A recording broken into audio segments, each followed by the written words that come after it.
The United States of America, a country which ranks third in the world, both in terms of land area and population. Today, we all know the USA as the world's wealthiest and strongest economy, a state that has military presence in almost every continent in the world, and the place which, as they say in the movies, makes your dreams come true.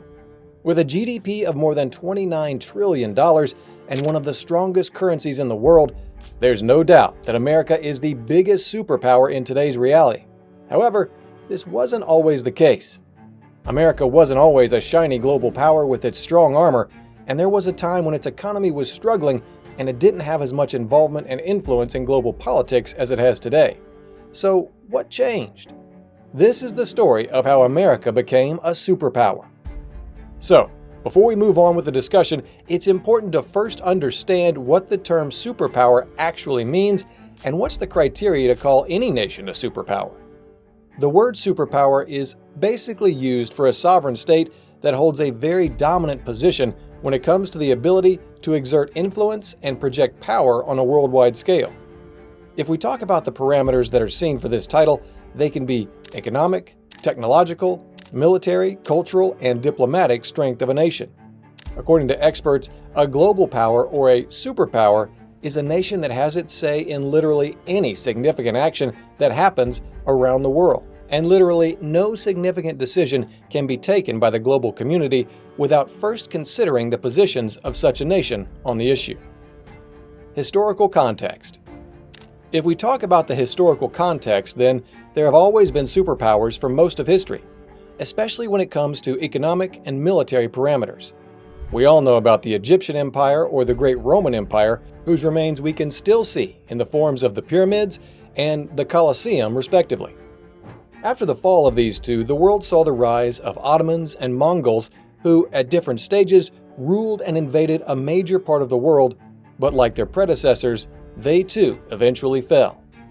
If we were to consider modern history then, of course the most prominent superpower of the 18th, 19th, and some part of the 20th century was the Royal British Empire, which eventually lost the status somewhere around the Second World War. Now the question here is, who became the ultimate superpower after the British Empire? So, after the Second World War, when the British Empire became quite weak, the race for becoming a superpower had only two contenders left, the Soviet Union and the United States of America. Fast forward to the present, and I don't think I need to tell you which country actually won this race. But how? Well, if we consider the internal state of America and how it dealt with all the other powers across the globe, the feat of achieving the superpower status was done over the course of 2 to 3 centuries, with each era playing a significant part in making America what it is today. So let's get started and see how all these different eras and events made America a global superpower. The first phase, independence and foundation. The United States' journey to becoming a global superpower began with a bold declaration of independence from British rule. This important moment marked the first step towards establishing a strong foundation, which would ultimately take America to the greatness where it is present today.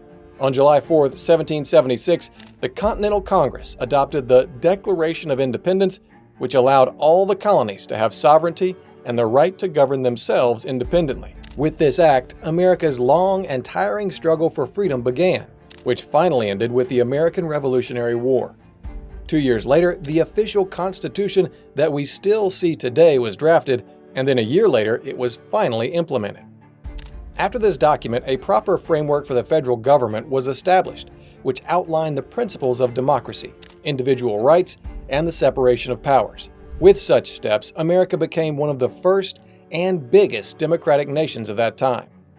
Pretty soon, this young nation started expanding, and with its experienced rapid economic growth, which was driven by technological innovations, infrastructure development, and the discovery of new natural resources.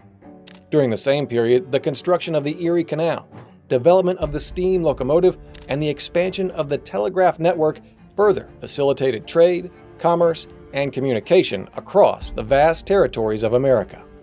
To make this even better for the USA as a country, the Mexican-American War resulted in the United States gaining control of a large amount of new land, which includes today's California, Nevada, Utah, Arizona, New Mexico, Texas, and parts of Colorado, Kansas, Oklahoma, and Wyoming. This huge land acquisition further pushed the economic growth with rapid settlements and agricultural expansion. The second phase, Civil War and Reconstruction. The Civil War went on for 4 years and is easily the bloodiest conflict on American soil to this date. This deadly war was fought between the Union and the Confederacy over issues of slavery, human rights, and economic and cultural differences. However, with all the destruction and bloodshed, like most bad things, this war too had a silver lining, and after 4 years of killing, the war finally ended with the Union's victory, thus ensuring the survival of a united nation. Now, if we talk about the context of America becoming a superpower, then the 1860s certainly were the second step toward today's America. The war basically resulted in the preservation of the United States as a single, unified nation, and the Emancipation Proclamation of 1863 and the 13th Amendment to the Constitution in 1865 abolished slavery throughout the country, freeing millions of enslaved African Americans. After the end of Confederation, the nation saw a significant shift in power from the states to the federal government, establishing the supremacy of federal authority. After the Civil War, the federal government invested heavily in rebuilding infrastructure, including roads, bridges, and railroads, which facilitated economic growth and development. Economically, the war accelerated industrialization, and by the late 19th century, the U.S. was destined for an economic and industrial boom. The third phase, Industrial Revolution. In the mid-19th century, America started moving towards industrial development at full pace. By 1860, the U.S. was on the verge of becoming a manufacturing giant, producing significant quantities of steel, coal, and iron. This manufacturing boom powered an industrial revolution in the country that completely reshaped the nation's economy, society, and politics. The introduction of new technologies like the steam engine, Bessemer steel, and the telephone revolutionized the industrial sector and made the production process extremely efficient. Similarly, construction of transcontinental railroads facilitated the transportation of goods across the vast continent, helping regional markets and causing more economic growth. This was the time when millions of immigrants from Europe and other parts of the world moved to the U.S., and this influx provided a cheap and abundant labor force for the booming industries. As a result of the Industrial Revolution, America saw rapid urbanization as people moved from rural areas to cities in search of employment opportunities. With each passing year, more and more innovations resulted in newer industries and sectors developing in the country, and pretty soon, the United States emerged as one of the world's leading industrial nations and completely shifted from an agrarian economy to an industrial economy. By the year 1900, the U.S. steel production surged to 10 million tons, and with the turn of the century, the country was producing over 40% of global manufactured goods. The fourth phase, World Wars and their aftermath. World War I. With a booming economy, powerful industrial sector, and huge landmass, there's no doubt that America was already making waves. But the thing that truly turned the country into a global player was World War I. In the beginning of the war, America chose to be neutral. But Germany's submarine warfare and the sinking of the passenger ship Lusitania led to a shift in public opinion, and the United States declared war on Germany in April 1917. The United States' entry into the war became a significant turning point in the conflict, and over the course of war, more than 2 million American soldiers were deployed to Europe, playing a crucial role in the Allied victory. In terms of the industrial sector, the country saw a further boom as its industrial base was mobilized to produce vast quantities of war materials, including ammunition, aircraft, and ships. Now, before the war, America, in many ways, was considered a sort of peripheral power and didn't have much involvement in Asia and Europe. However, after the war, the nation took on a more prominent role in international affairs.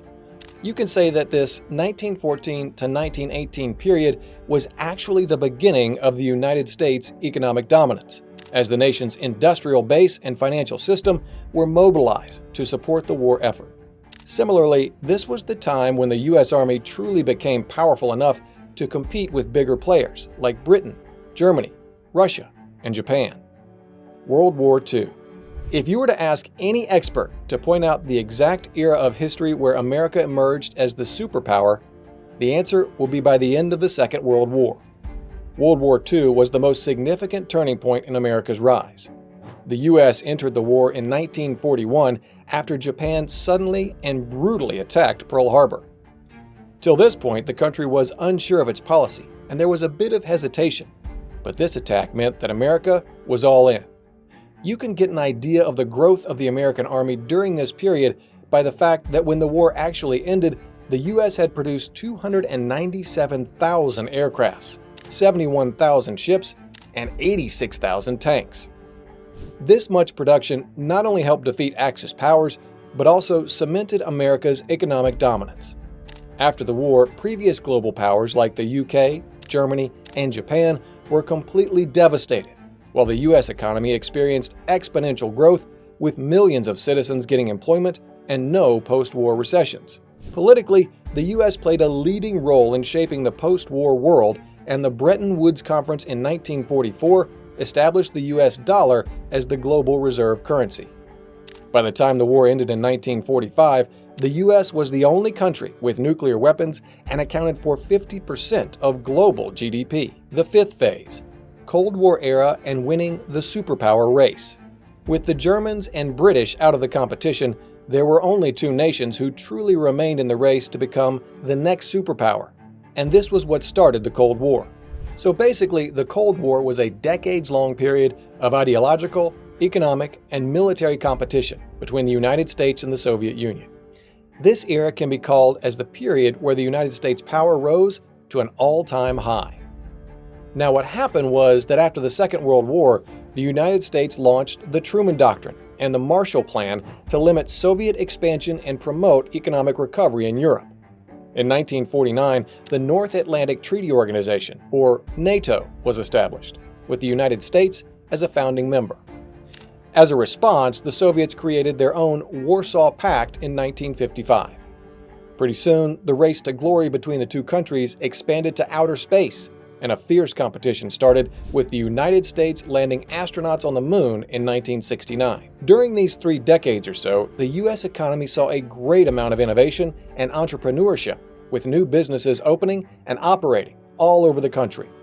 Moreover, this was the time when the government invested heavily in research and development, leading to significant breakthroughs in fields like computing, biotechnology, and aerospace. By 1991, the collapse of the Soviet Union left the U.S. as the world's sole superpower, a position which was cemented by the country's advanced military, vast economy, and ideological appeal. The modern-day superpower. The United States was one of the first countries that recognized that in the next century, every war and challenge will be fought through the digital world.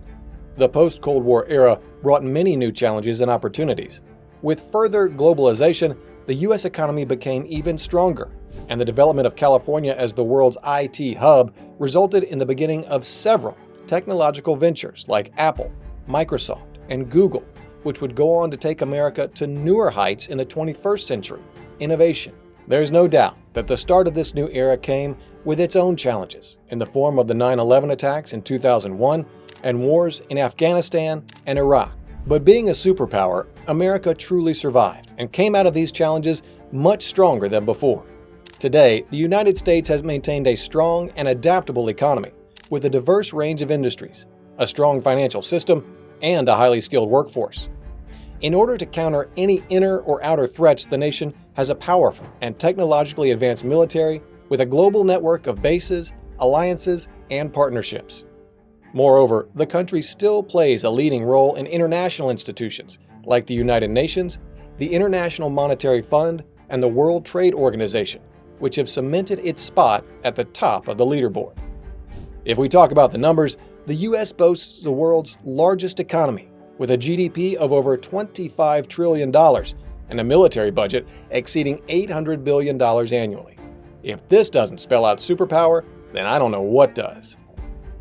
If we access the history closely and honestly, we'll notice that America's rise to superpower status is the result of a powerful combination of historical circumstances, economic ingenuity, and political vision. From its revolutionary beginnings to its 21st century global leadership, the U.S. has consistently taken the challenges head-on and used its natural resources very smartly. In today's world, powers like China, Russia, and now India are gearing up to compete against the US. But they need to remember that the United States is one of the oldest and most experienced horses in the race that just doesn't give up. I hope you liked the video, so make sure to comment your opinion on the topic and click the subscribe button so you can get a notification about our next video.